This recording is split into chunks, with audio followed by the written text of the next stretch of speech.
नमस्ते सबको। आज हम समय और यादों के सफर पर निकलेंगे। साथ मिलकर हम उन पलों को देखेंगे जिन्होंने हमें बनाया है, कहानियों को जानेंगे जिन्होंने हमें परिभाषित किया है, और उन अनुभवों को समझेंगे जो हमारा मार्गदर्शन करते रहते हैं। तो आराम से बैठिए और इस सफर को शुरू करते हैं। हर कहानी की एक शुरुआत होती है, एक ऐसा बिंदु जहां से सब कुछ शुरू होता है। हमारे लिए यह सब एक साधारण से विचार से शुरू हुआ, प्रेरणा की एक चिंगारी जिसने एक ज्वाला प्रज्वलित की। हम आशा, सपनों और अनंत संभावनाओं से भरे हुए थे। यह खोज और उत्साह का समय था जहां हर कदम अज्ञात में एक बड़ी छलांग की तरह लगता था। जैसे जैसे हम आगे बढ़े, यात्रा और भी जटिल होती गई।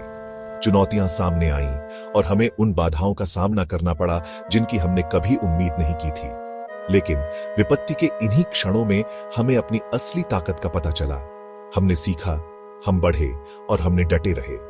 हमारी कहानी के मध्य में ही हम वास्तव में यह समझने लगे कि हम कौन हैं और क्या हासिल करने में सक्षम हैं। और फिर सच्चाई का क्षण आ ही गया। हर कदम के साथ उनके चुनावों का भार स्पष्ट होता गया। यहीं पर, इस महत्वपूर्ण मोड़ पर सब कुछ तय होना था। तनाव स्पष्ट था और दांव पर इतना कुछ पहले कभी नहीं लगा था। यह चरम बिंदु था जहां साहस और संकल्प की परीक्षा पहले कभी नहीं हुई थी। जैसे ही धूल जमने लगी, आगे का रास्ता आकार लेने लगा। जिन परीक्षणों का उन्होंने सामना किया, उन्होंने नई शक्तियों को जन्म दिया और छिपे हुए सत्यों को उजागर किया। समाधान में उन्हें न केवल उत्तर मिले, बल्कि खुद को और अपनी यात्रा की गहरी समझ भी मिली। यह चिंतन और नए सिरे से स्पष्टता का समय था जो आगे के लिए रास्ता बना रहा था। और इस तरह हम इस कहानी के अंत तक पहुंचते हैं। अपनी ऊंचाइयों और चढ़ावों से भरी यात्रा अपने अंत तक पहुंच चुकी है।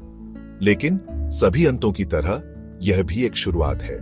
सीखे गए सबक और प्राप्त अनुभव आगे के दिनों में उनका मार्गदर्शन करेंगे।